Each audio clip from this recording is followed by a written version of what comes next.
children. Today we'll be doing 5th standard science. 6th chapter, safety and first aid. So in this lesson we will be studying accidents and first aid safety measures. Coming to the safety measures, because we are taking safety measures, you are on an online class. Okay, because you'll have to take a safety measure in this pandemic situation. You people are staying home and having a online classes. So this is safety. You are not allowed to move out in such a pandemic situation. Okay, when was the last time you had or one of your friends got hurt like any of these children? So ಮೆಟ್ಲಿಂದ ಬೀಳೋದು, ಬಾಳೆಹಣ್ಣು ಸಿಪ್ಪೆ ಮೇಲೆ ಕಾಲಿಟ್ಟು ಜಾರೋದು, ಅಥವಾ ಓಡೋಗಿ ಬಿದ್ದು ಮಂಡಿನ ಕೆತ್ಕೊಳ್ಳೋದು, ಈ ಥರ ಯಾವಾಗ ಯಾರು ಮಾಡ್ಕೊಂಡಿದ್ದೀರಾ? ಯಾಕಂದರೆ ಈಗ ನೀವು ಆಲ್ರೆಡಿ 5th ಸ್ಟ್ಯಾಂಡರ್ಡ್, ಸೊ ತುಂಬಾ ತುಂಟಾಟ ಬಂದುಬಿಟ್ಟಿರುತ್ತೆ ನಿಮ್ಮ ತಲೆಯಲ್ಲಿ ಆಲ್ರೆಡಿ. ಸೊ ಹಂಗಾಗಿ ತಲೆಹರಟೆ ಜಾಸ್ತಿ ಆಗಿರುತ್ತೆ. ಸೊ ಯಾವುದಾದ್ರೂ ಒಂದು ಮಾಡಿಕೊಂಡೇ ಇರ್ತೀರ ಈ ಹಾಲಿಡೇಸಲ್ಲಿ.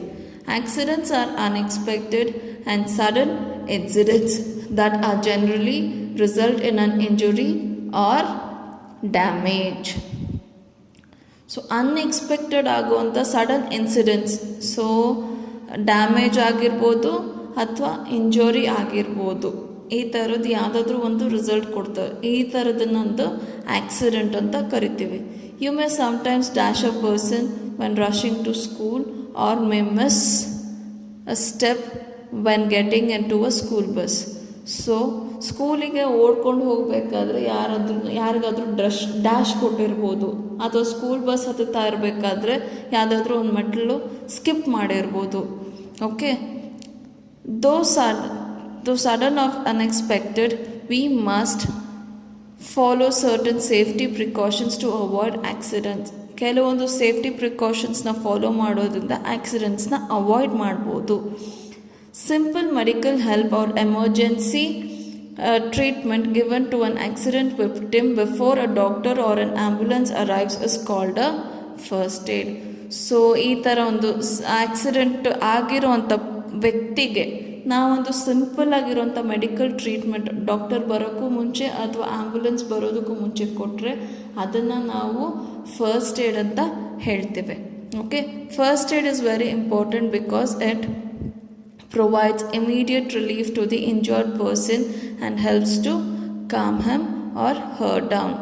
ಸೊ ಇಮಿಡಿಯೇಟ್ ಹೆಲ್ಪ್ ಕೊಡೋದ್ರಿಂದ ಏನಾಗುತ್ತೆ, ಅವರಿಗೆ ಬಾಯ್ ಆಗಿರ್ಬೋದು ಅಥವಾ ಗರ್ಲ್ ಆಗಿರ್ಬೋದು ಇಮಿಡಿಯೇಟಾಗಿ ಕಾಮ್ ಡೌನ್ ಮಾಡಬಹುದು. So prevents the person's conditions from worsening if the injury is little serious. So ಕೆಲವೊಂದು ಆಕ್ಸಿಡೆಂಟು ಸ್ವಲ್ಪ ಸೀರಿಯಸ್ ಆಗಿರ್ತವೆ. ಸೊ ಅಲ್ಲಿ ಬ್ಲಡ್ ಫ್ಲೋ ಆಗೋದನ್ನ ತಡೆದ್ರೆ ಆ ಪರ್ಸನ್ ಪ್ರಾಣ ಕಾಪಾಡ್ದಂಗೆ ಆಗುತ್ತೆ ಫಸ್ಟ್ ಏಡಿಂದ. Okay, so can be life saver till emergency medical help arrives. So emergency medical team ಬರೋದ್ರೊಳಗಡೆ ನಾವು ಈ ಥರ ಫಸ್ಟ್ ಏಡ್ ಕೊಟ್ಟರೆ ಅವರ ಪ್ರಾಣ ಉಳಿಬಹುದು.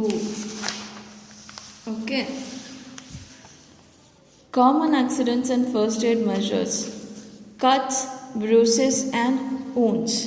First aid: wash your hand immediately with soap and clean water. ಇಮಿಡಿಯೇಟಾಗಿ ಸೋಪ್ ಆ್ಯಂಡ್ ವಾಟರಿಂದ ತೊಳ್ಕೊಬೇಕು. Wash the wound with clean water and an antiseptic liquid. So ಎಲ್ಲಿ ಗಾಯ ಆಗಿರುತ್ತೋ ಅದನ್ನು ಕ್ಲೀನ್ ವಾಟರಿಂದ ಮತ್ತು ಆಂಟಿಸೆಪ್ಟಿಕ್ ಲಿಕ್ವಿಡಿಂದ ಕ್ಲೀನ್ ಮಾಡ್ಕೊಂಡ್ಬಿಡಬೇಕು. ಸೊ ಆಂಟಿಸೆಪ್ಟಿಕ್ ಲಿಕ್ವಿಡ್ ಏನು, ಡೆಟಾಲು ಅಥವಾ ಸ್ಯಾವ್ಲಾನು, ಈ ಥರದ್ದು antiseptic liquid. Pat dry the wound with a piece of clean cloth or a cotton gauze. So ತೊಳ್ಕೊಂಡಿರೋದ್ರಿಂದ ಆ ಜಾಗ ಸ್ವಲ್ಪ ಬೆಟ್ಟಾಗಿರುತ್ತೆ. ಸೊ ಅದನ್ನು ಡ್ರೈ ಮಾಡ್ಕೋಬೇಕು ಕಾಟನ್ ಬಟ್ಟೆಯಿಂದ ಅಥವಾ ಕಾಟನ್ ಗಾಝಿಂದ. Okay, apply antiseptic cream on the wound. So antiseptic cream ಹಚ್ಚಬೇಕು ಗಾಯದ ಮೇಲೆ. Cover the wound with a gauze piece, bandage it firmly. So ಟೈಟಾಗಿ ಕಟ್ಟಬೇಕು. ಟೈಟ್ ಅಂದರೆ ತೀರಾ ಟೈಟ್ ಅಲ್ಲ, ಬೀಳ್ದಂಗೆ ಕಟ್ಟಬೇಕು. Sprain. Sometimes while playing or by accident, a muscle or a joint such as ankle or the wrist can get twisted. Ankle ಅಂದರೆ ಗೆಜ್ಜೆ ಹಾಕ್ತೀವಲ್ಲ ಆ ಜಾಗ, ರಿಸ್ಟ್ ಅಂದರೆ ವಾಚ್ ಹಾಕ್ತೀವಲ್ಲ ಆ ಜಾಗ ಸ್ವಲ್ಪ ಟ್ವಿಸ್ಟ್ ಆಗಿಬಿಡುತ್ತೆ. ಸೊ ಅಂಥ ಟೈಮಲ್ಲಿ ಏನಾಗುತ್ತೆ, ಅದನ್ನು ನಾವು ಸ್ಪ್ರೇನ್ ಅಂತ ಕರಿತೀವಿ. ಇಂಥ ಜಾಗದಲ್ಲಿ ಏನಾಗುತ್ತೆ, ಬಾತ್ ಕೊಡೋದು ಮತ್ತು ತುಂಬ ಪೇನ್ ಆಗೋದು ಬರುತ್ತೆ. ಸೊ ಇದನ್ನು ನಾವು ಸ್ಪ್ರೇನ್ ಅಂತ ಕರಿತೀವಿ. ಸೊ ಇದಕ್ಕೆ ಫಸ್ಟ್ ಏಡ್ ಏನಂದರೆ, rest the affected part immediately. ಕೈಗಾದರೂ ಕಾಲಿಗಾದರೂ ಎಲ್ಲಾದರೂ ಆದರೂ ಆ ಪಾರ್ಟನ್ನು ನಾವು ರೆಸ್ಟಿಗೆ ಇಡಬೇಕು. ಮತ್ತು ನಡೆಯೋದಾಗಲಿ ಆ ಕೈಯಿಂದ ಕೆಲಸ ಮಾಡೋದಾಗಲಿ ಮಾಡ್ಬೋದು. ಅಪ್ಲೈ ಆನ್ ಐಸ್ ಪ್ಯಾಕ್ ಇಡಬೇಕು. Put some ice cubes in a clean handkerchief or towel and apply it lightly on the injured area. So clean ಹ್ಯಾಂಡ್ ಕರ್ಚಿಫಲ್ಲಿ ಐಸ್ ಕ್ಯೂಬ್ಸ್ ಅಥವಾ ಟವಲಲ್ಲಿ ಹಾಕಿಬಿಟ್ಟು ಎಲ್ಲಿ ನೋವಾಗಿದೆಯೋ ಅಲ್ಲಿ ಐಸ್ ಪ್ಯಾಕ್ ಇಡಬೇಕಾಗತ್ತೆ. Apply a medical ointment gel for sprain after checking with an adult or a doctor. So ಆ ಜಾಗಕ್ಕೆ ಆಯಿಂಟ್ಮೆಂಟ್ ಹಚ್ಚೋದು ಅಥವಾ ಸ್ಪ್ರೇ ಮಾಡ್ಕೊಳ್ಳೋದು ಈ ಥರದ್ದು ಮಾಡಬೇಕು. ಯಾವಾಗ ದೊಡ್ಡವರಿಗೆ ತೋರಿಸ್ಬಿಟ್ಟು ಮತ್ತು ಅಥವಾ ಡಾಕ್ಟರಿಗೆ ತೋರಿಸ್ಬಿಟ್ಟು. Next, take care to not to move the sprain part. ಎಲ್ಲಿ ನೋವಾಗಿರುತ್ತೋ ಆ ಜಾಗ ಅಲ್ಲಾಡಿಸ್ದಂಗಿರೋದಕ್ಕೆ ಟ್ರೈ ಮಾಡಬೇಕು. Okay, wrap on elastic bandage around the sprain joint to restrict movement. So ಎಲ್ಲಿ ಸ್ಪ್ರೇನ್ ಆಗಿರುತ್ತೋ ಆ ಜಾಗದಲ್ಲಿ ಎಲಾಸ್ಟಿಕ್ ಬ್ಯಾಂಡೇಜ್ ಹಾಕೋದ್ರಿಂದ ಏನಾಗುತ್ತೆ, ಆ ಜಾಗ ಮೂವ್ ಆಗ್ದಂಗೆ ಟೈಟಾಗಿ ಕೂತ್ಕೊಂಡಿರುತ್ತೆ. Okay, next is the fracture almost ಎಲ್ಲರೂ ನೋಡಿರ್ತೀರ. So a crack in the bone is called a fracture. So a fracture is a crack or break in a bone.